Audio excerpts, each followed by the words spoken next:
republic for which it stands, one nation, under God, indivisible, with liberty and justice for all.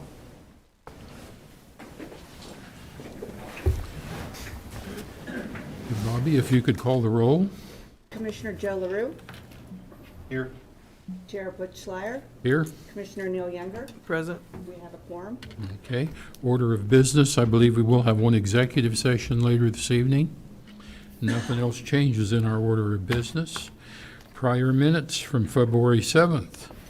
Gentlemen, did you have a chance to review those minutes? Yes, I did. I did. Any issues? No issues. Meetings, the prior minutes will stand as submitted. The consent agenda. Do I hear a motion to approve the consent agenda? I'll make a motion to approve the consent agenda. I'll second that. We have a motion and a second. All in favor say aye. Aye. Aye. Motion passes 3-0. Monthly financial reports. Commissioners, we should have received that through an email. Any questions, concerns? Okay. Any issues from persons not on the order of business? Like no one's standing up, so that's good. Okay, our first agenda item this evening is the Employee Service Awards. Jackie.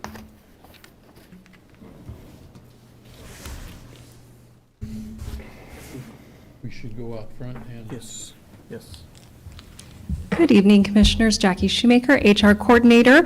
Tonight we are going to do the Employee Service Awards. Every year in February, the Ellis County Commission gets the chance to recognize the employees of Ellis County who reach a 5-year milestone of employment for the county. Awards are also given by the Kansas Association of Counties for employees who celebrate 8-year anniversaries with the county. And so at this time, if I could have the Commissioners come up, and I'll just have you guys stand wherever's comfortable for you. And then Darren's going to assist us with handing out the awards this evening. We do have a lot of team members in attendance. I will just start going through the list, and if you are here with us this evening, if you would like to come up to be recognized, go through the line of our commissioners, and then Darren will hand you your items. So I'll start with our 5-year employees. Kat Maroney with the Attorney's Office. Brandon Kuhn with Public Works. Covey Becker with the Sheriff's Office. Ty McCullough with the Sheriff's Office. Braden Park, Sheriff's Office. Davis Wisman, Sheriff's Office. And then we have also invited our firefighters to be here to be recognized tonight as well. So our 5-year firefighters are Russ Cole, Nathan Kuhn, Dylan McKinney, Zane Stipe, and Cole Weigel. Next to our 8-year Kansas Association of County Awards, Kim Gable with the Attorney's Office, Bobby Dreiling, Clerk, Ruth Murmis, Clerk, Ellie Durr, Emergency Medical Services, and Eric Von Lintel, Public Works. Next, I'll go into our top 10-year employees. I've got Tim Epperson with Public Works, Lance Fisher with the Sheriff's Office,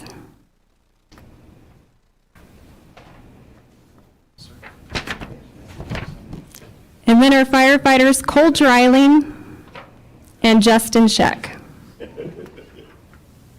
15-year employees, Tom Garner with the Sheriff's Office, Brian Shannon with the Sheriff's Office, Brian Walker, Sheriff's Office,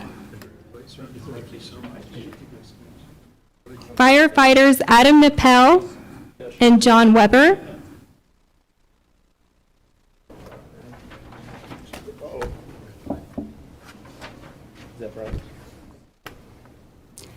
next are 16-year Kansas Association of County Awards, Garrett Brenning with the Sheriff's Office,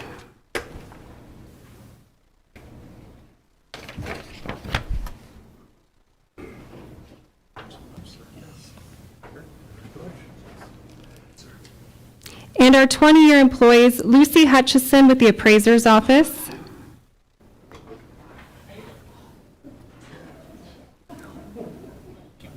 Eugene Rupp with the Appraiser's Office. Bob Myers, Emergency Medical Services. Carla Harold with the Health Department.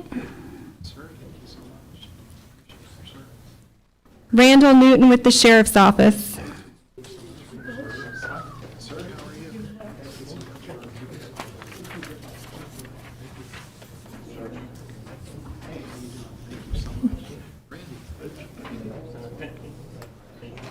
Our 24-year Kansas Association of County Awards include Claudine Richmeyer with Emergency Medical Services, Mike Leiker, Information Technology, Donetta Piper, Public Works, and Scott Brown, Sheriff.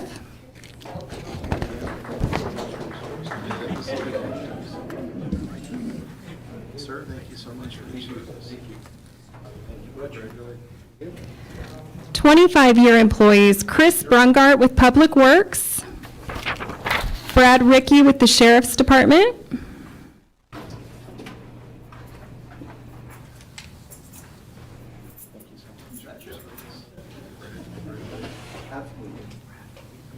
and then our 30-year employees, Randy Johnson with Public Works, Danny Randa with Public Works, Dave Rupp with Public Works, and Chuck White with the Sheriff's Department.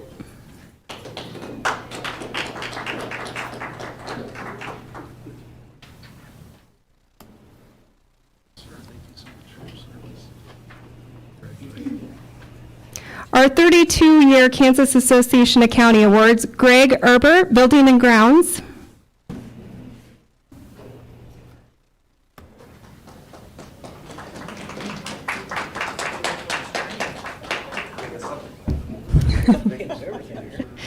We did not have any 35-year employees, but our 40 years with Ellis County and 40 years with Kansas Association of County Award is Melvin Kinder Connect with Public Works.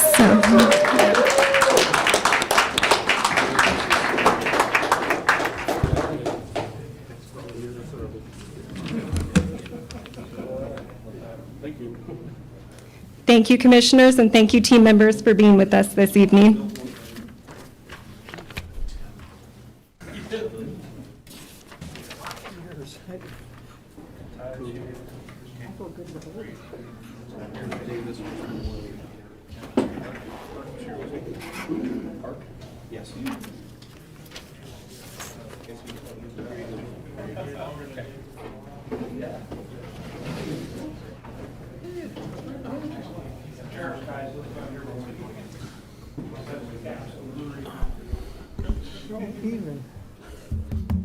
Butch, they're all, They're all We leaving. should have made him stay. we should have said doors are locked.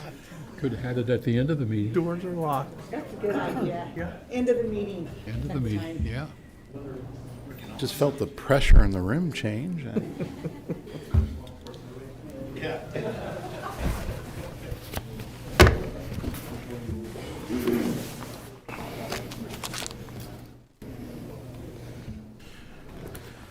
Okay, our next agenda item is the Administrative Center HVAC request for proposals. Darren? Let me catch my breath. Okay, so before the Commission's approval tonight, Darren Myers, County Administrator. The first agenda item here is to talk about the HVAC at the administrative building here. We put out an RFP a little over a month ago and had two addendums to the RFP to extend the time allowed for bidding, as well as some minor changes to the RFP itself. We did get back two good bids from two local vendors.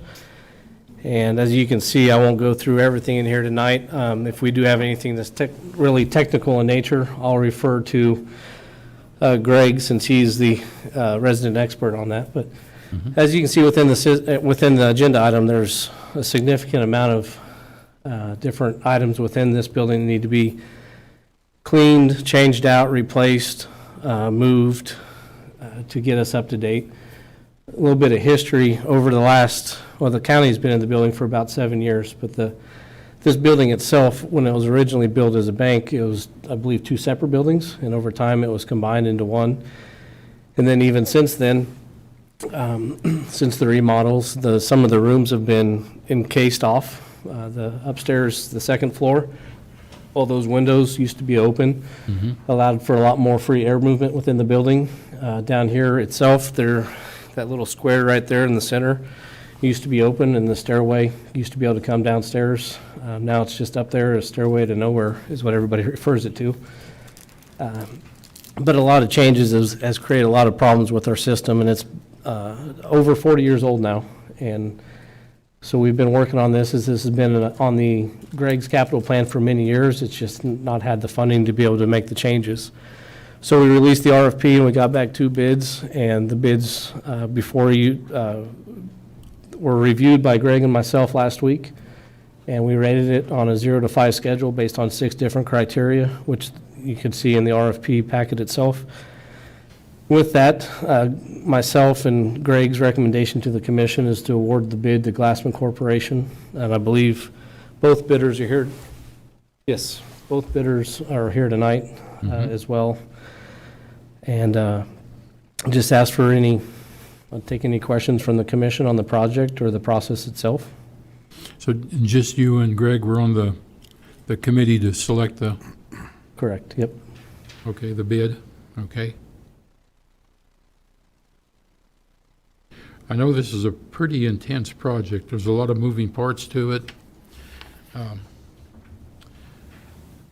lot of it's difficult for people like me to understand, as I read through the request for proposals and everything.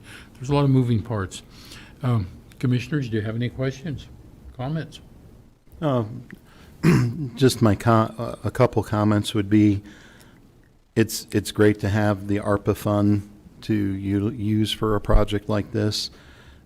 Looking through the sections in regards to evaluation criteria, proposal components, and the scoring matrix for those who had bid on the project made me feel a little bit more comfortable, given the scope and the amount of information that the correct determination had been made. Sure.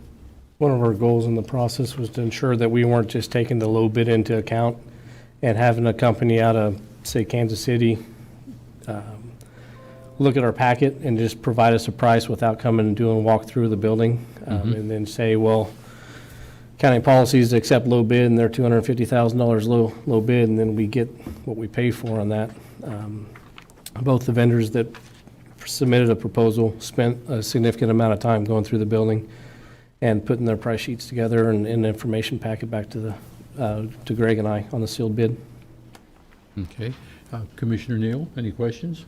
I do have a couple questions on where it goes through the wall, especially the concrete walls.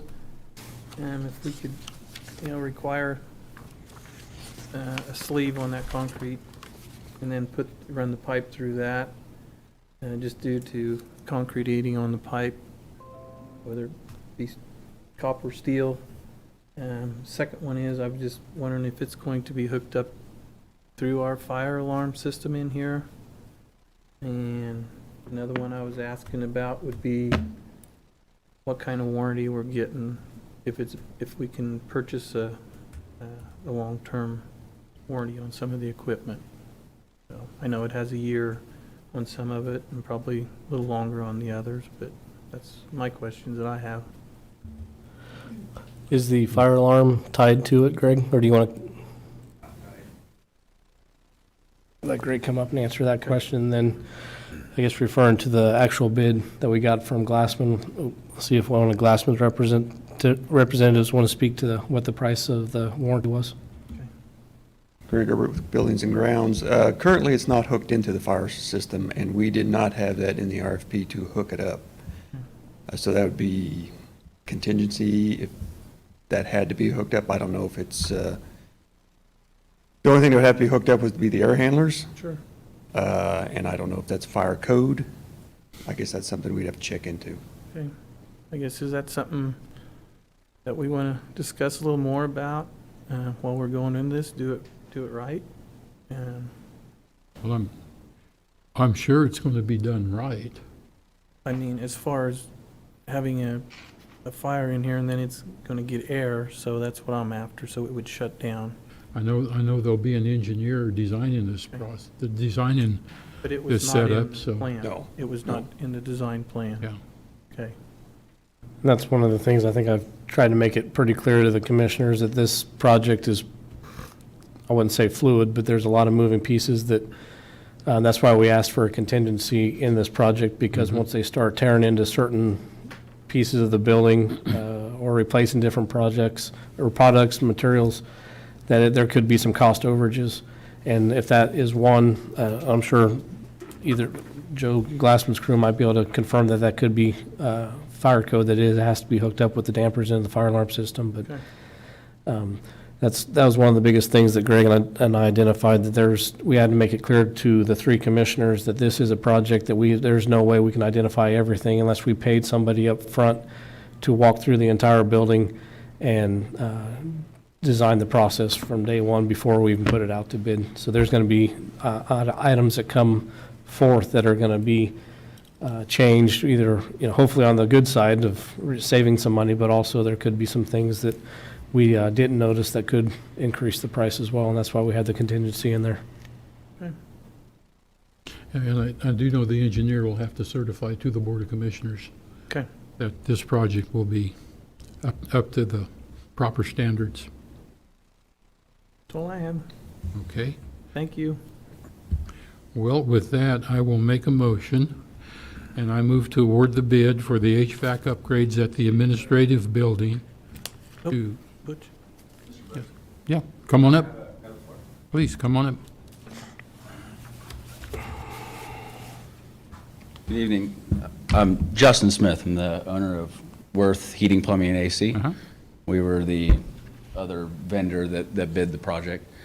And I just had maybe a few questions or clarifications that I'd like to look at prior to you guys making any determinations.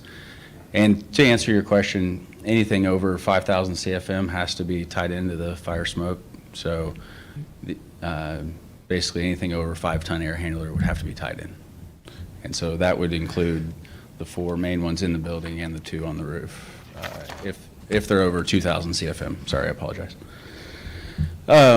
So I guess the nature of this request for proposal was a bid first, then design later kind of philosophy, which I had shared in my request for proposal that creates an environment where there's so many unknowns that not just the contractors, but also the vendors have to kind of plan for the what ifs. Like Darren said, they're putting a slush fund aside, 10% to help cover for some of those unforeseens. But unfortunately, in the contracting world, going back and requesting a change order and saying you need more money is not looked upon real highly.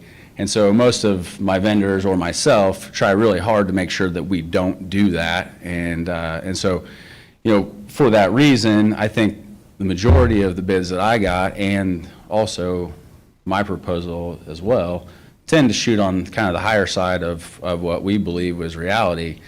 And so to be fully fair and transparent, I know with the ARPA funds, you guys have additional money and some additional projects that you would like to look at. And so the manner in which this request for proposal was brought forth, I feel like is got significant flaws. And I guess, A, I want to look at this job, but B, also going forward, want to make sure that we're not making or repeating those same errors in the future. So I guess I by no means mean to, this isn't meant to be an attack on Darren or anything like that. It's more the process and that sort of thing. And so I want to understand it.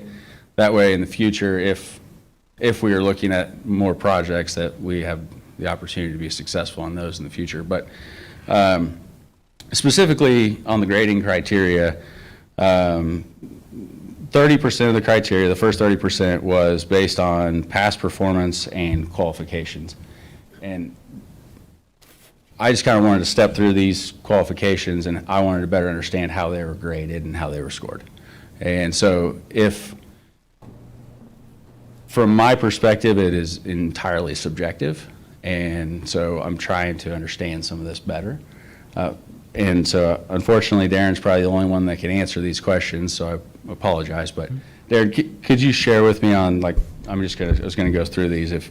How are you to gauge someone's qualifications, for say, in this particular instance?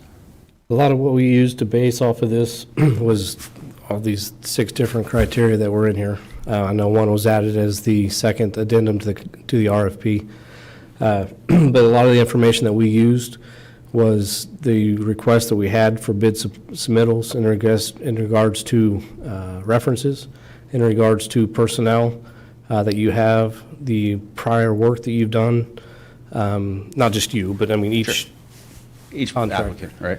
So, and I mean, I could pull through here and go through, this is a pretty lengthy RFP, obviously. Sure. But there's a lot of items in here from, putting an executive summary together, the firm selection profile from number of years in business, information pending past litigations, brief statement on your background, projects that you've done, related experiences, references, that's kind of all listed on page 25. Right. And that's kind of where we used is what you submitted to us and kind of leave the outside things Okay. outside of this not included. Okay, so I'll just keep moving because I feel like it's tough to draw any conclusions from that. So the next 10% was based on financial and technical resources. And so in this request for proposal, there was no request for any financials on our business. It was a bonded job, meaning that it was being insured by a performance bonding company. So without requesting any financials, without requesting any references from vendors or suppliers, and on a job that is bonded, how do you make a determination who has some sort of advantage one way or another? And I think you could have a business that would come in and it would not be able to get bonded, would not have the financial backing to either, if it was bonded or if it was a different type of, some other type of security, that Sure. just say you would not have been able to got a bid bond put together. Sure. You would have been graded with a 0 and the other person with a 1. Okay, so it was a 0 to 5 scale. Well, yeah, 10%, I'm sorry. 0, you would get 0%, the other person would get the 5, so you'd get a full Okay, part of that calculation. So basically, in this instance, because we were able to be bonded, both of us were scored a 5? I would have to pull it up, but I believe so. I can pull it up and tell you right now if that's if Okay. you want to know. So the next one was contractor integrity. And, unfortunately, I really wish we weren't meeting under these circumstances, which it was more of a more pleasant. But, I've lived in Hayes now for just shy of 4 years, so I don't know a lot of you folks. And I know that I couldn't speak to your integrity or you to mine. But I do know that we were asked to provide references with our application.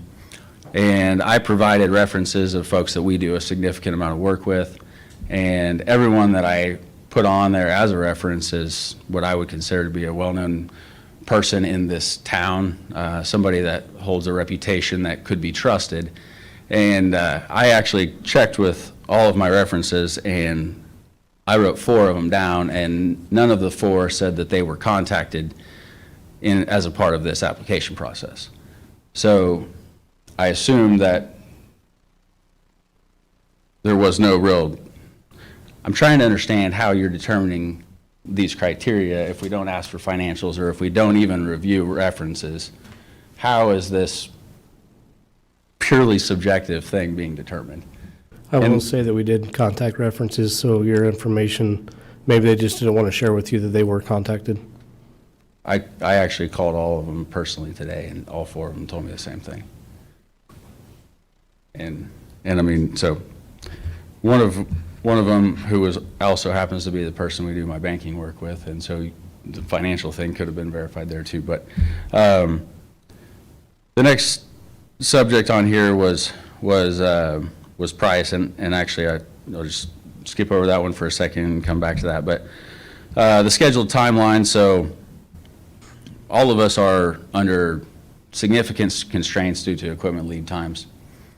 And I believe in the commission report here, it said that both applicants thought they could finish the project in 2022. Optimistically, we might have equipment a little sooner than that, but we're waiting 6 months-ish on equipment like this. So, both applicants basically had the same timeline. Is that Both reasonably Both correct? vendors said that with the best of intention, the job could be done by the end of 2022. Okay, perfect.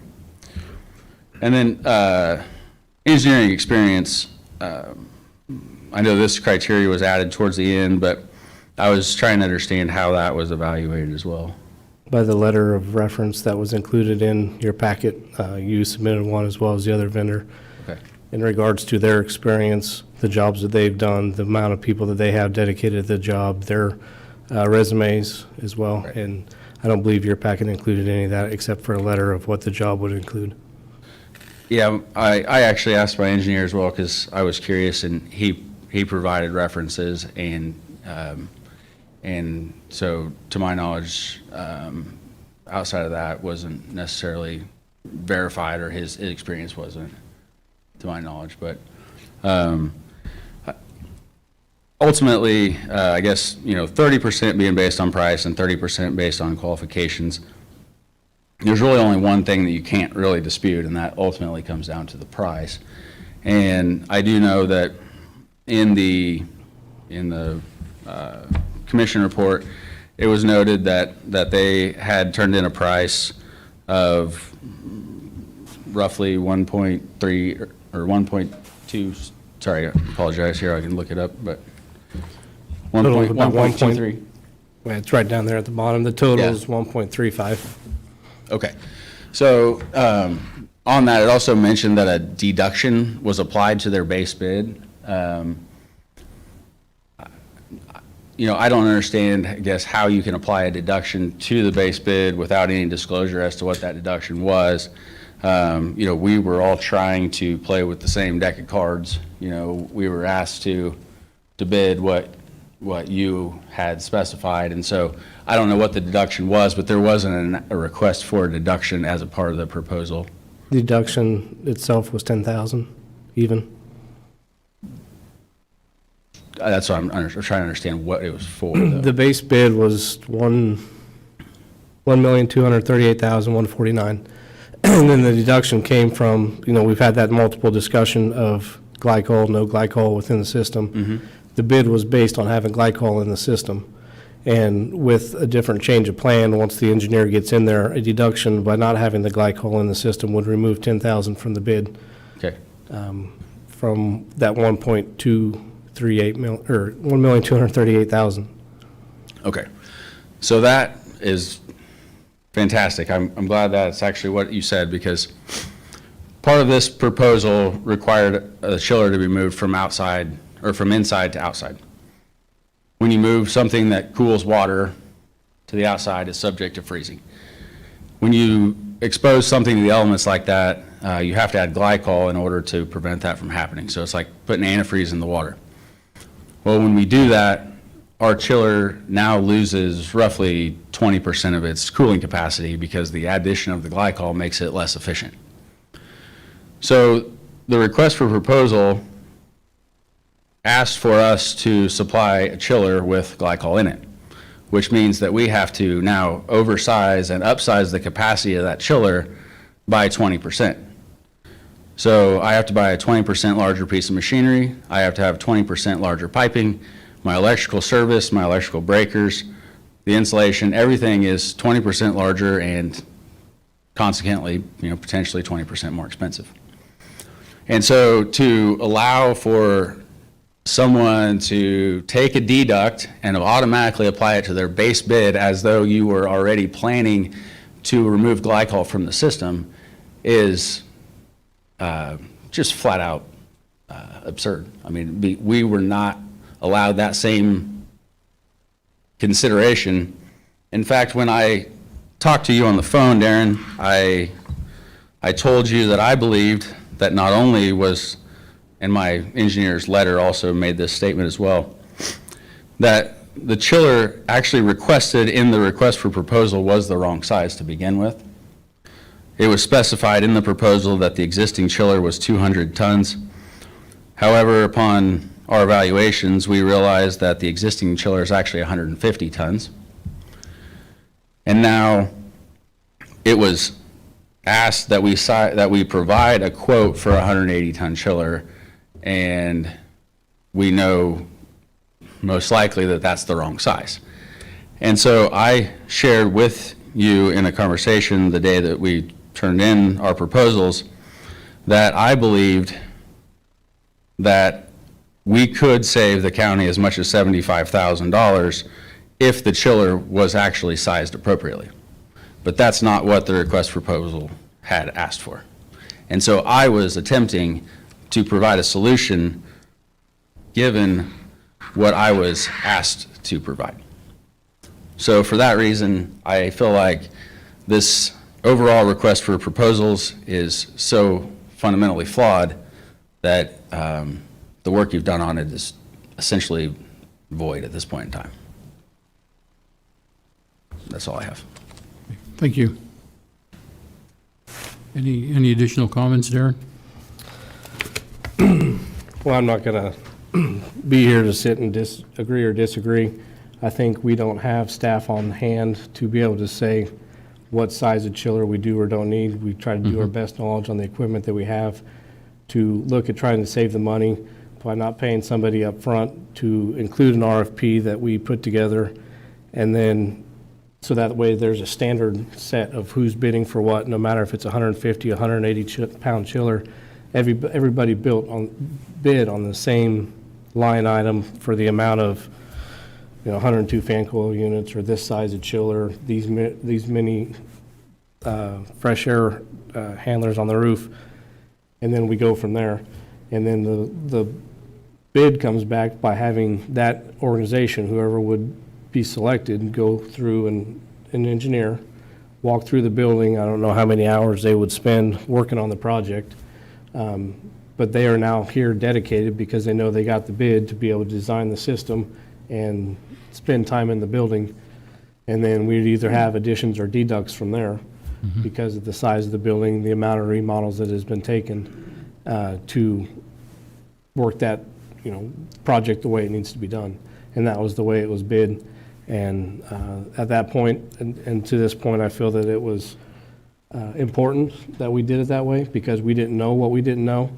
And that is why we also asked for a 10% contingency in there, so that way we weren't coming back to the commission. We spent a lot of time walking, I shouldn't say we, Greg, bent over backwards, putting a lot of time into this, making sure we identified as many problems and many issues and listened to the complaints that the staff has had, not just down here, but all 3 floors, to make the system better, more efficient, and to create a fair bidding process. And I thought it went well myself. There was no, nothing negative against Worth. It was just when we played out, Greg and I sat down for a couple hours and went through the bids and discussed different things, and we did call individuals on that piece of it. And I don't know if there's anything else, anything specific the commissioners would like me to answer on. I don't know if Mr. Glassman's crew would like to come up and back up anything that they have within their proposal either, but I don't want to put them on the spot. Sure, I understand that. Joe, are you out there? Do you want to come up and say anything? You don't have to, but if you want to. I would like to ask Darren how long we've been working on this project. Over a year, 2 years now? It's been a long time. Greg's had it in the Capitol for 4 years. Okay. But I've been working with him probably since third, fourth quarter of last year on trying to get things put together. Mm-hmm. I want to introduce you to my engineer that was on board, Tom Erasm, from Manhattan. And he was involved in reviewing scope and so forth and so on. I think that it's important to listen to all parties, included to Mr. Smith. I think he has a right to say so, and I appreciate that. There was an error on the size of the chiller. It was originally thought to be 200 tons. We looked at it and we stated that, talking to Greg and his interviews with the county, and where they were having problems, and the chiller that was in here had lost 3 or 4 different compressors already, 2 at least that I know of. And they were having problems cooling the second floor and even some of the basement that wasn't being used earlier, that we technically took a stab in the dark, because this was a design build project, and called for a 180-ton chiller. That's true. But everybody bid the same. As far as that goes, we also then gave a voluntary alternate. It wasn't a written in alternate, so it could have been kicked out if you'd like. I think Mr. Smith gave some voluntary alternates, maybe 2, I don't know. Yes, sir. So that was subjective to the county, not me. And so was the matrix. We had nothing to do with any of that. So I guess my base question is if you did them both and looked at them both the same way that was bid, with the size of chiller that was called for, who was low if you didn't use the alternate? Either way, Glassman Corporation was low bid with or without the deduction. Okay. Tom, you have anything you want to? Well, I think, my understanding of this project is that the building has changed a lot since it was designed or renovated, I should say, in 1983. And what Joe and I have talked about, the first thing we'd come in here and do is perform load calculations for the building and determine what size chiller do you need. And maybe, maybe it is 180 tons, I don't know, until we do it. Yeah, that was something we put into our calculations, which when you came out and did a review with us, that I told you that we were going to perform, if we were awarded the project firsthand, was to do at least a basic block load to find out what the load of the building was, so that could be ascertained. And if the chiller changes, then you do a deduct alternate immediately. But the other part of the problem is that Tom has looked at this probably a little bit more than I have on the fresh air side, and he's very concerned with the fresh air coming into the building and into the ceiling spaces, and how it's operating and how it was originally designed and operating now. And that's one of the reasons why the contingency that was called a slush fund was placed in there, was because the county was concerned about the operation of that fresh air system, and was it adequate and was it serving, because there's been some architectural changes, in fact some of them fairly dramatic, on the second floor that might have interrupted that. That's not my call. That's a professional engineer's call, and that's Tom's call, and he wants to look at that. The first thing he's going to look at after a block load is, how do we ascertain what's there, and do we have to change something now because of what had happened previously through some architectural intent that went over all the years, that really some of the things we saw probably were never permitted by the city. They were never inspected. We had walls that were put up against fan coil units that could not have probably ever been called for inspection, those kind of things. And we don't know how many of those things are up there. So our intent is to look at the load, to look at the building, to have the engineer make the recommendations to me, and then for me to come back and talk to the administrative body, tell us what the changes are and what the recommendations are for the fresh air, which is what really the big thing that we're concerned about. And when that's done, why, I feel very confident that we'll fall within the budget lines that we've given. And the contingency, if need be, for the fresh air alternatives that we may have to make. Any other questions? I have none. So what you're saying right now, we have no fresh air in here. No, you have some fresh air. It's just It's that. not adequate? The problem is, no, the problem is that when we arrived here, some of the machines are literally have been turned off. We don't know how long they've been turned off and how because when we did services, they were on, and then we'd come back in and they'd be off. So we don't know what's happening. Either somebody's getting raw fresh air and complaining and turning off the machine or something, but up on the second floor in particular, where there was glass that was covered, and I don't know when that was done. I just don't know when it was done. That was when it was Commerce Bank, and we didn't take care of the building when it was Commerce Bank, until the tail end of it. It was done by a company out of Wichita. But since then, we also know that there's been a lot of partitions and walls put in your leased and rental space, and some loads added. In fact, they've added portable air conditioners and exhausted them into the space between the ceilings, and we believe that that's causing some problems. So it just needs to be investigated and cleaned up, because there's a whole caveat of issues that have happened over 30 years or whatever it's been. So the best thing to do is to get in and take a look at it, make some drawings, which is what we intend to do, and then have a licensed professional engineer give a recommendation. Okay? Sounds good. Thank you. Thank you.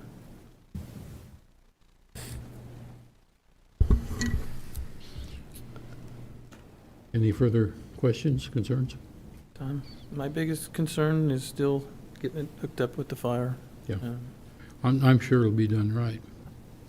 Okay, I will move to award the bid for the HVAC upgrades at the administrative building to the Glassman Corporation in the amount of $1,351,964. Do I hear a second? I'll second it.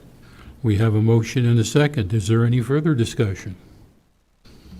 Okay, I'll call for the vote. All in favor say aye. Aye. Aye. Motion passes 3-0.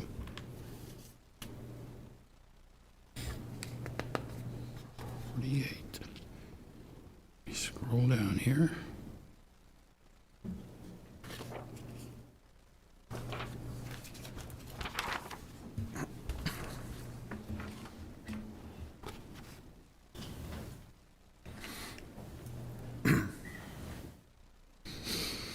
Okay, our next agenda item is going to be the Ellis County Historical Society update. Brad?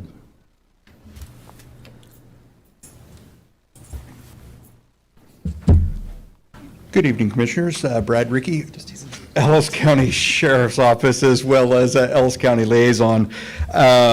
Here with me tonight is my sidekick, who's not wearing her heart thing, Amanda Rupp, who's our director. Interim director.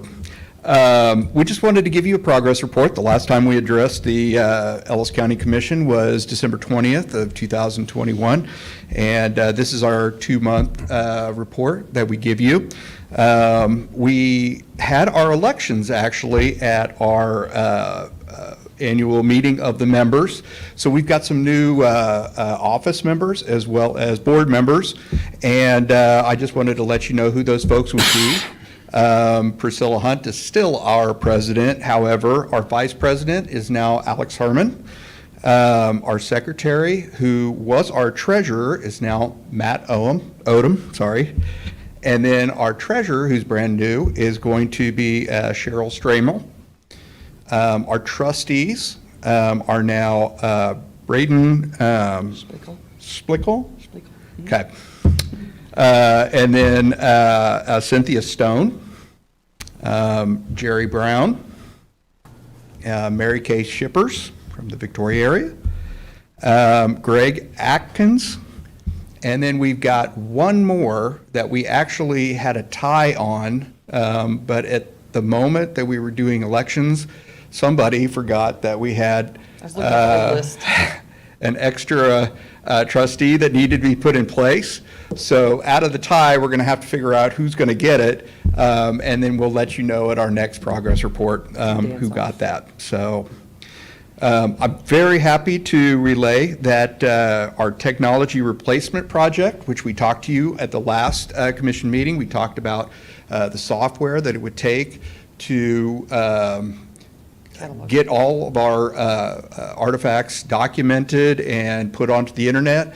Our replacement computers that we'd like to put in place so that we can document all over our campus as well as over at our business suite that I'll talk about later, as well as our computer network infrastructure. That was a $10,000 price. We have now raised Little over 7,000. $7,200, I believe, of that $10,000. So we're slowly getting to our goal, and that's important. Go ahead. Oh, I just wanted to make clarification. That's quickly getting to our goal. Those were just donations from our members that got us there.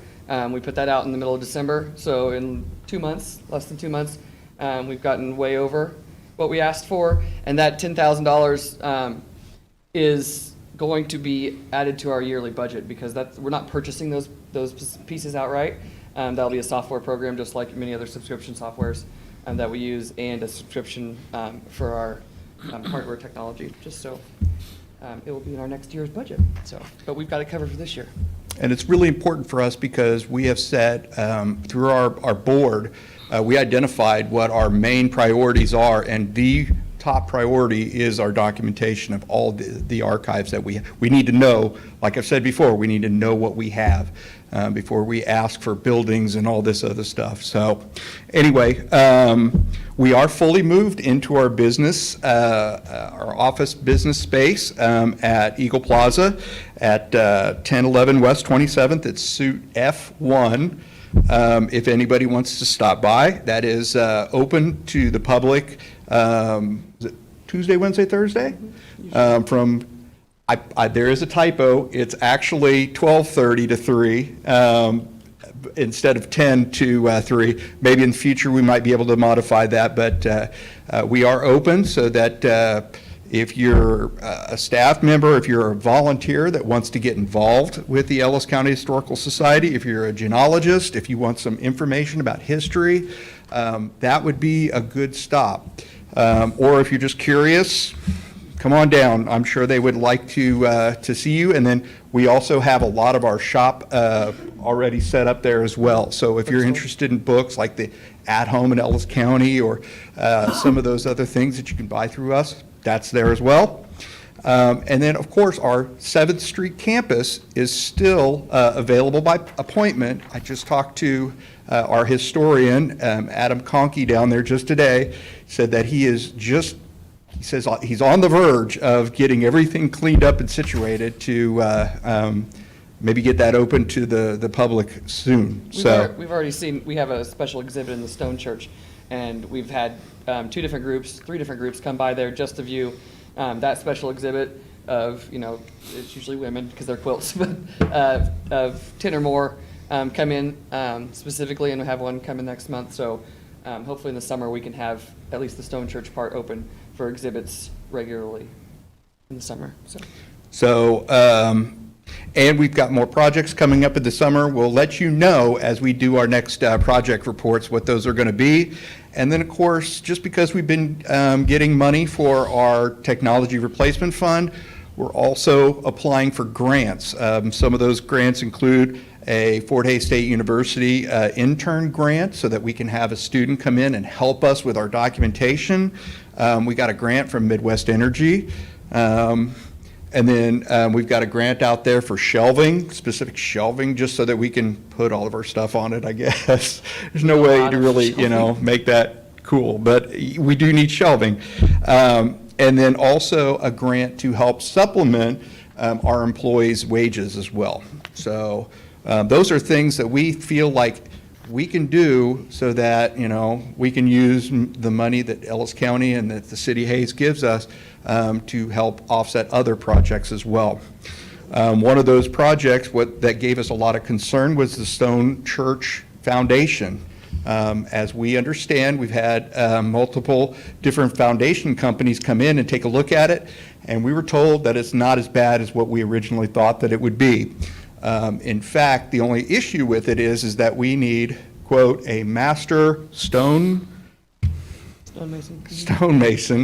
and they're just not, down the street these days. So we need to get in contact with We have a been. master. They're just on their list. We're on their list. Are they? Yes, Okay. they're busy Okay. too. So apparently we have gotten a hold of the master stonemason, and he just needs to give us a bid. But we're hoping that that's going to be under $5,000. So we'll find out, and we'll let you know about that. So, and then I've got another note here. You can tell them about it. I just wanted to, because Neil's asked me numerous times, we do have the exhibits ready, some of the exhibits ready, the satellite exhibits, and I didn't get a chance to contact Darren last week, but we are just looking for a meeting time to see when we can chat with you about where you think we can put our display somewhere in the building. So, I know how I will busy contact Darren you. is. Yes, so I'm sure. You actually might need me or if to, you can tell me who know. else can authorize where it would stay, but there we go. I'll just contact Bobby. And Get place. we've got some display cabinets, but some interesting pieces coming. So you can tell me how much space I can take and how much I can't. And Okay. With that, we don't want to take any more of your time. You guys have had a really busy meeting. So any questions, comments, or concerns from us? I just want to thank you guys for what you're doing. Seems like you're really trying to move forward with the Historical Society. Yes, we are. Thank you for your support, all of you. I do want to say, last week I talked to Amanda Monday night, and she was excited about how the funding was coming in. And just like Commissioner Butch said, when you guys first come in here, your heads were hanging pretty low, and you guys have done leaps and bounds. Thank you. Absolutely. We're glad that you're happy with us. Yeah, I spoke with Amanda in the past week too, and I just appreciate the transparency and the every other month updates. So thank you. Well, and this was actually Commissioner Neil Younger's request for us to continue to give you progress reports, and we felt like that was what was going to build your confidence in us, and that's why we've made this a priority. So, gentlemen, thank you, and we'll see you here in a couple months. Okay, thank you.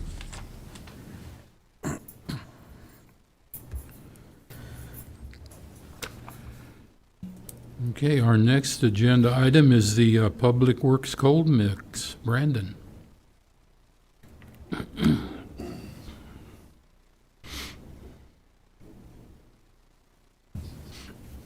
Good evening, Brendan McKay, Ellis County Public Works Director. So every year, usually early in January, we send out an RFP for cold mixing process. It's a product that we end up applying to all our county roads. Basically, we look for anywhere from a minimum of 5,000 tons all the way, we've done up to 10,000 tons in the past. And the reason it fluctuates with budget, with materials pricing and oil pricing, but for every 1,000 tons of the cold mix we make, it provides a 1-inch lift to 1 mile of roadway. I know I didn't last year bring it before the commission. It's within my authority, and I don't believe my predecessor did. But I wanted to bring it before you guys just to show you what exactly goes into it. So there's 3 bags of trail mix by Darren there. A little bit tough if you try eating it. The one closest to him is what's called a 1/4-inch screenings. It looks kind of like sand. You'll see a couple little pieces of rock in it if you want to pass it around. So it doesn't look like much, but there's actually a science to it. There's a little bit of it's got a lot of fines in it that's needed for the material, and also some angular rock. The middle one is called a 1/2-inch chip. It's called 1/2-inch chip, but there's no rock that's bigger than 1/2 inch in one direction. You might get some flat and elongated pieces that are bigger than 1/2 inch. Don't know why we call it 1/2-inch chip. Usually it's because that's the maximum screen size. So everything in that bag is smaller than 1/2 inch. This last one is sand. So the first 2 bags that are going around, fortunately, we cannot produce those in Ellis County. The closest producing quarry for those is about 90 miles away in Lincoln County. So the bag with the rock in it is $34.55 a ton this year. And the first bag that you all touched with screenings is at $16.55 a ton.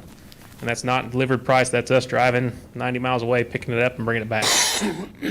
Thankfully, we use the least amount of those in our mix. The sand is what's primarily in the mix, and that's at 60%, 65%. The half-inch chips, 15%, and the quarter-inch screenings is 20%. And then because that equals 100%, but we haven't had it oil, we throw in our 6% oil on there. So we're not the best at math, so in the end, it makes it out. Basically, for every ton of mix we make, it's about just over 14 gallons of oil added to it. As you can kind of tell by the bags, those are from our piles that we had left over last year. We haven't had moisture here in quite so long time. The bags are still wet. That rock and material holds moisture for a long time in stockpiles. So we're not able to mix it up ourselves. It goes through a furnace to dry out the material so the oil can adhere to it, because water and oil don't always work well together. But with that, we were able to receive 2 bids again this year, one from Heft, one from APAC. Looking at with our budget and where we plan on applying our cold mix overlay, like to award it to APAC, because with material pricing that we would be getting from it, it makes better sense for us financially, and then it'll be mixed here locally in central area of the county, instead of it being mixed over in Ellis Yard, have to be trucked to our yard as a staging area and then brought out to project. That increase in cost from having to touch it twice makes it less cost effective for us. Do you guys have any questions on rocks? Or it's not fun dip. My kids have tried it before. Don't do that. No, I appreciate the technical expertise that you have and the information you've provided. Like you pointed out, it's a purchase within your authority, but it's always good to have the information behind the decision. Yeah. And every year we send off material to the emulsion suppliers, the oil suppliers for us, and they run samples on it and they take tests to do qualities on it to make sure that we fall within a spec gradation of material so they can supply the correct type of oil. Because believe it or not, rocks are like batteries. On a battery, you got a positive side and a negative side. Rocks and all material has an inherent charge, and so does the oil. So if you get the charges wrong, you get breakouts or big, hard obstructions. So you got to make sure they line up together correctly to work the best, and they do that free of charge to us, being one of their customers. They're just out here a week ago to take some of our samples to make sure it fits within the blend for a product that'll work well for us and last a long time. Was the expression free of charge a pun intended, or? No, well, we didn't give them any money for coming out here. They had the president from their Oklahoma branch come up because we experienced an issue with our seal last year, and their president came up from Oklahoma, and they're going to run more tests on it. And for one of the repair options we can do, the oil that we need for that is not made in Kansas right away. It's a later product they make. So they're going to send up trucks with that oil from the Oklahoma plants for us so we can get it done this spring. Because after we apply cold mix, we need to seal the material off so no water gets into it. And there's 3 common ways to seal. One's a fog seal. Just imagine a spray paint can, painting the road black. That's what we do with oil. Traffic can get back on in an hour. It's a real thin layer. Doesn't provide any traction for vehicles. It's just prevents further oxidization from letting air and water get into the material. The more commonly ones that are used here is a chip seal, which uses that half-inch chip rock. We spray down about 32.32 gallons per square yard and throw that rock in there and run it over with rollers. Provides really good traction for vehicles. Cuts up tires quite a bit more because it's an angular rock. It'll wear tires out faster.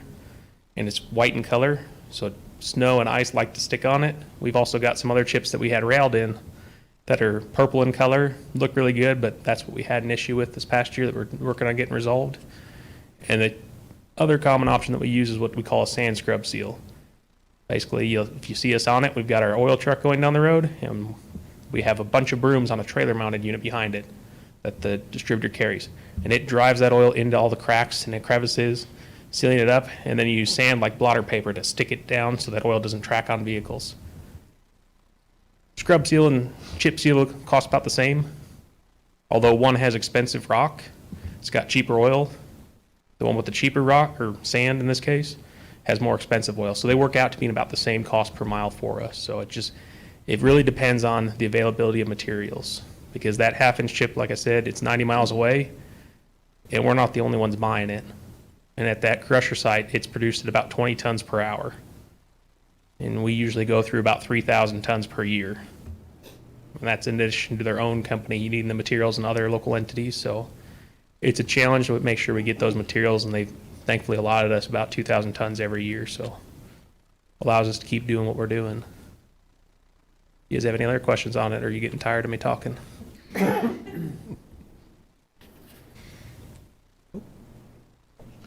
Alrighty, well, thank you very much. You're welcome to keep the rock if you want. I will tell you, the individual on Yosemite Road appreciated the work done on there, so Yes, very good. Thank you. yeah. It is expensive, but I'll let you guys keep that one. We got a little bit extra right now. Okay.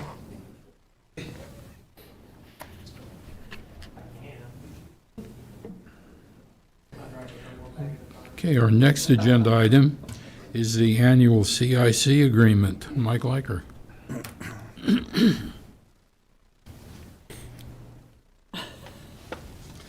I don't see a familiar face in the audience. I don't have show and tell, I'm sorry. My name is Mike Liker, I'm the IT Director for Ellis County. Before you is the Annual CIC Agreement.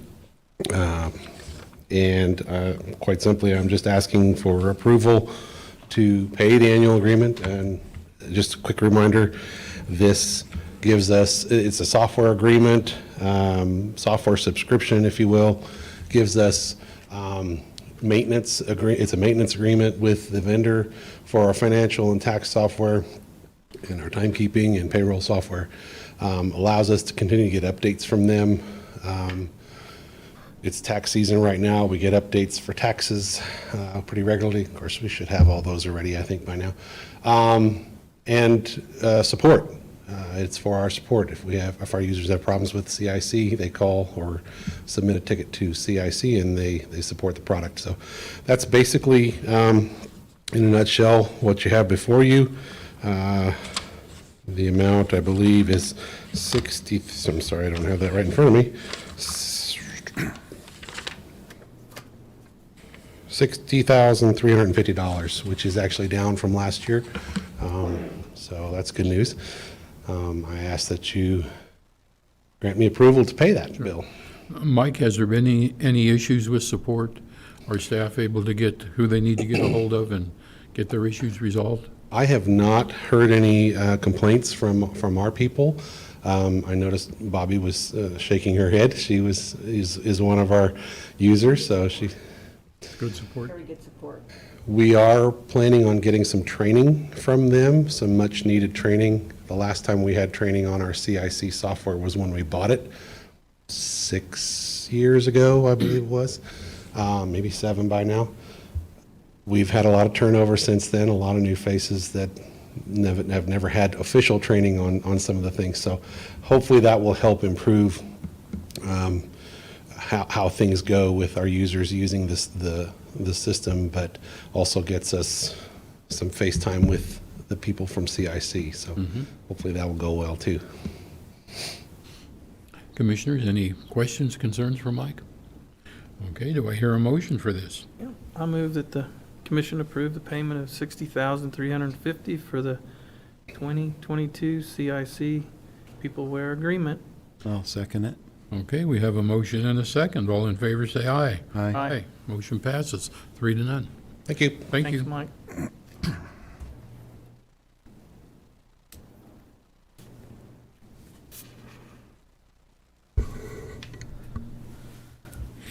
Okay, the next agenda item is the 2022 pay adjustments.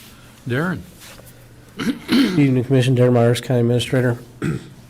Before you today is the discussion on whether and what type, or if any salary adjustments that the Commission would like to make for the employees of Ellis County, our contracted employees, our elected officials, which also includes our hourly as well, but we also have contracted employees within the administrator's office, the court's office, like the medical directors as well. So the kind of overall encompassing plan of this would be to look at several different things.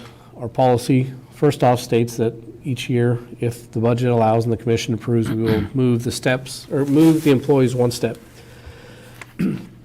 If at any time that the commission would like to choose to do so, they could alter that plan and give a COLA raise, or like last year, you could do both. Some things to note this year that the commission has talked to me about is the COLA rate for Social Security for 2021, which just went into effect here at the January, as well as the current inflation rate. And then also our continual troubles of hiring and retaining employees because of our pay wages compared to the market as well as the private sector. Going back to the policy, the commission is aware that there's been discussion over the years in regards to how our PTO or paid time off, extended leave, and holiday pay, they all currently count towards hours worked. So if an employee has hours of PTO, extended leave, or a holiday throughout the week, that is on top of their normal hours worked, and they are essentially paid overtime on top of that. As a part of this presentation before you tonight is to reconsider that policy, to remove that out of policy, so that way it would save the county an overtime fee or overtime salaries throughout the year. With that discussion comes the idea of how does that impact the employees? And we have had this discussion brought up to the Wage and Benefits Committee, and we have met, I would say, 3-4 times over the last month and a half in regards to what they feel on that, removing it from policy, because that is the way it has been for many years. The biggest impact to that, or the biggest departmental impact of removing that, is the EMS schedule. Because they work a 24-hour shift schedule, they average 56 hours a week. Technically, one week they'll work 48, and then the next week they work 72, so it averages out. But their lower pay rate is regarding that it was included that any time that they took off would be included as overtime. Mm-hmm. So that was taken into consideration of when their pay scale was built. They are on a completely separate pay scale than the rest of the county departments and employees because the pay scales, when you go from step to step, are a larger percent of increases. With those discussions, the Wage and Benefit Committee has came back with a recommendation. It's just a recommendation to the commission of what they, if that policy were to change, taking into account inflation, taking into account COLA, as well as the status of retaining employees. There's a paragraph in here that they wanted me to share with the commission, but I will break it down and essentially say that their suggested recommended action for the commission would be to give the employees one step and a COLA raise of 4%, which would compensate for both the hopeful inflation rates and the just a regular COLA rate for the year as well at that point. In discussions with the commissioners individually over the last month as well as trying to work on this, I've made the commission aware, or especially Mr. LaRue, since he got started, our health insurance plan had significant changes from 2020 to 2021 when we switched to a two-tiered FCMI plan. With that, I put in the updated figures of where we are at currently as of the end of January 2022. Our goal is to have that self-funded portion of our insurance funded. The FCMI's goal is to be about 40 to 50% funded. 100% funded would basically mean that every employee, their spouse, their children that's on the plan would meet their deductible, and we would have to have 100% of that funds available. Currently, right now, we're over 150% of that after the first year alone, which is significantly higher than what they anticipated. And we also anticipated in 2022, because of the late renewal fees for health insurance, that we budgeted a 10% insurance based on our trajectory or our history for the last 6 years before, or 5 years before we moved to FCMI. We were averaging 9% health insurance increases every year, which it was usually around 250 to 300,000 in increases every year. That money was sent to the state and it was never received back. So with the change, we're over 100%, 150% funded, just 13, 14 months into it, and we have 1.05 million sitting in the bank to continue that into the future. After having discussions with the commission, I tried to put together a plan that I believe individually met the commissioner's desires of what you would like to see for pay raises for the employees in 2022, which would be that the employees would get a step raise and a 6% adjustment for the COLA for both the employees and the EMS pay scales. We do have one problem that we do have within our pay scales is that the steps end at step 14. We do have an employee at that point, so instead of not getting a raise, they would still get that 6% COLA. But I would like the flexibility in the future to work with our HR coordinator to extend those scales out a little bit, so that way, according to our current plan, employees would receive raises after their 14th year of employment if they stay here and work for 20 years. That's something that in the future we need to look at. Also, in regards to making the changes, we also have the ability to make changes to the elected officials.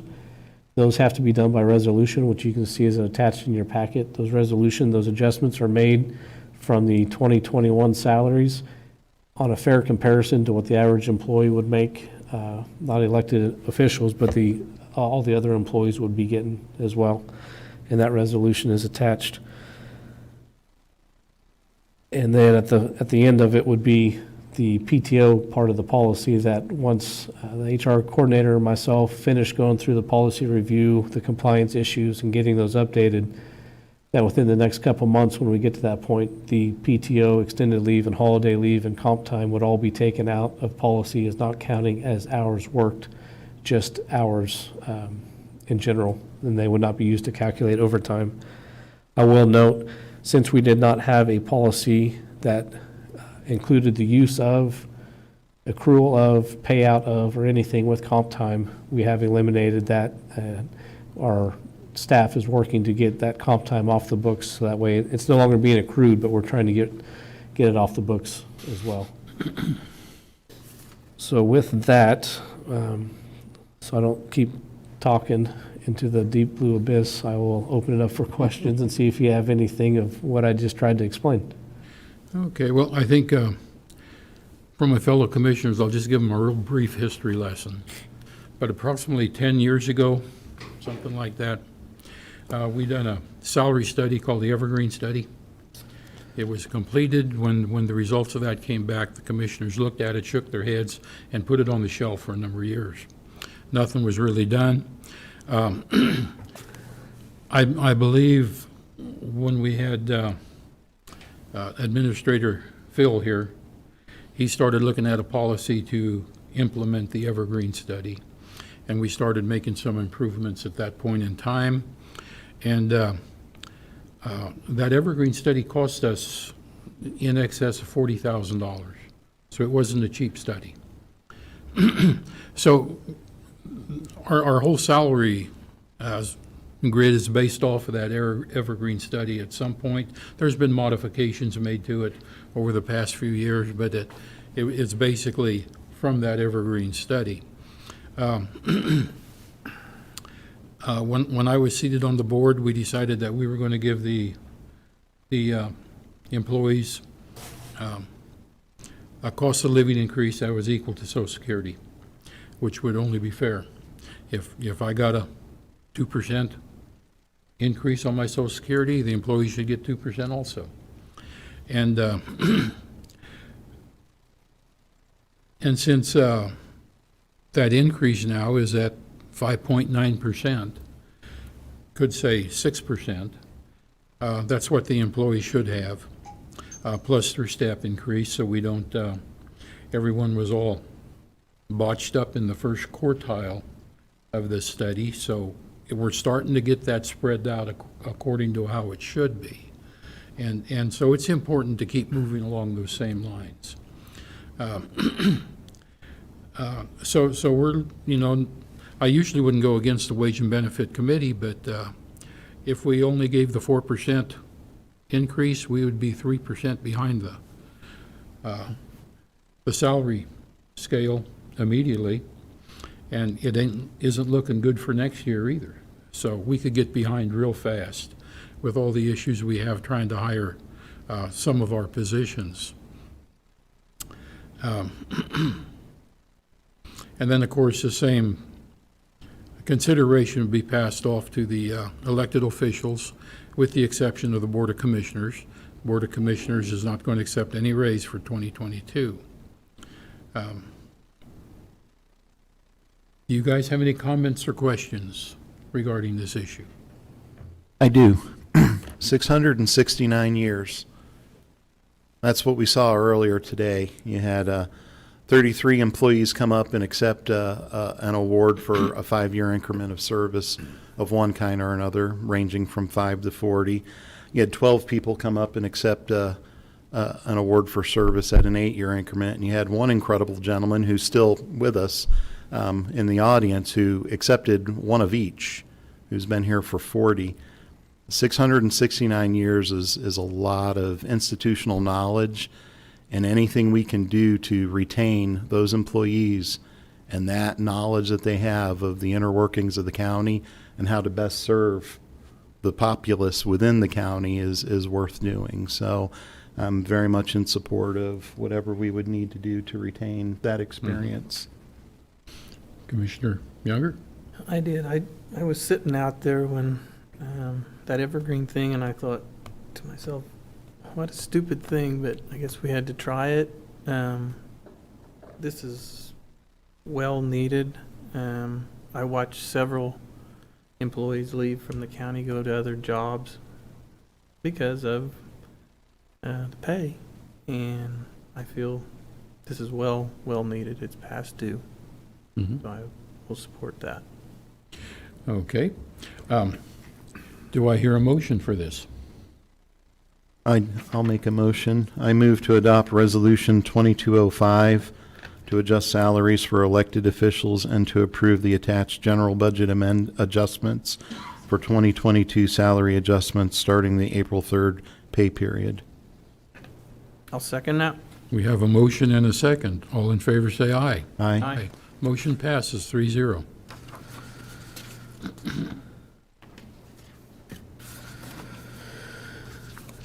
Let's see, 72.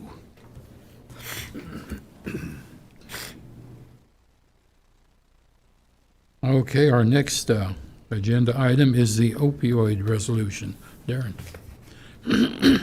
As the commission is aware, back in late December of 2021, the commission was asked to adopt a county resolution in support of the opioid settlement process and litigation that the Attorney General for the state of Kansas is working on. The commission adopted that resolution, and we had sent it off to both Jay Hall with KAC, as well as an individual within the Kansas Attorney General's office. Since that time, they've got back in contact with us and said that there was a piece of the resolution that was not released yet in the format that we used, that basically stated that we needed to identify that the county was going to incur at least $500 in damages as part of the opioid process. And I believe our sheriff could probably attest that that's probably going to be the case very easily. But with that, they sent us a resolution which is attached, and for the commission to review and adopt if you so wish, for us to continue within the works of the Kansas Attorney General's office. Okay. Well, if there's any money coming from this, we have to pass a resolution, don't we? Okay. Commissioners, I'll make a motion to approve Resolution 22-06 to include the acknowledgement of remediation expenses for Ellis County. I'll second it. We have a motion and a second. All in favor say aye. Aye. Motion passes 3-0. County Administrator Report. Darren? I do not have anything this evening. Say what? I do not have anything, sorry. Okay. County Commission Reports. Commissioner Joe? Thank you. Since our last meeting, I've had the opportunity to, as did Commissioner Younger, the Imagine Ellis County Town Hall meeting. That went really well. Kudos to Grow Hayes and everybody involved in the IEC for pulling off what was a wonderfully well-attended and well-ran meeting over the long-term vision of what can move our county forward a little bit more. I also had a chance to visit with Amanda Rupp from the Ellis County Historical Society, just visited with her a little bit, getting an update similar to what was presented to us this evening. And then I met with two representatives from the Northwest Kansas Planning and Development Commission, visited with Randall Raby and Dan Stebbins for a little bit. And then lastly, on Saturday, Darren and Brendan were kind enough to drive me around in the county and show me some roads and bridges. So there's my report. Okay, thank you, Joe. Commissioner Neal? All I had was, went to the Imagine Ellis County. Only thing I didn't like about it was scheduled at a bad time, and I know you can't correspond everything with everything, but maybe next time there can be a little bit more. Yeah. So, that's all I have. Okay. Well, that was a hint, David. So, And I have no report this evening. Executive session. yes, I'd like to make a motion for executive session. I move the Board of County Commissioners recess to executive session for 15 minutes under the following exception to the Kansas Open Meetings Act, which would be pursuant to the preliminary discussion of acquisition of real estate exception. The subject to be discussed during this executive session is potential land acquisition. Those in attendance, in addition to the Board of County Commissioners, will be Bill Jeter, Brendan McKay, and Darren Myers. I'll second that. We have a motion and a second. All in favor, say aye. Aye. Motion passes 3-0.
true. I'm already halfway, I'm gonna probably end up there anyway.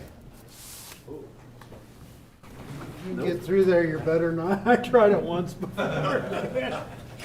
Well, I thought. Learned my lesson. I thought, well, geez, I'm here, I might as well give it a shot, but Okay. then that could There's have no been. It looks action. like an easy. Not food, I'm not taking. There is no further business, and the meeting will adjourn at 6:40.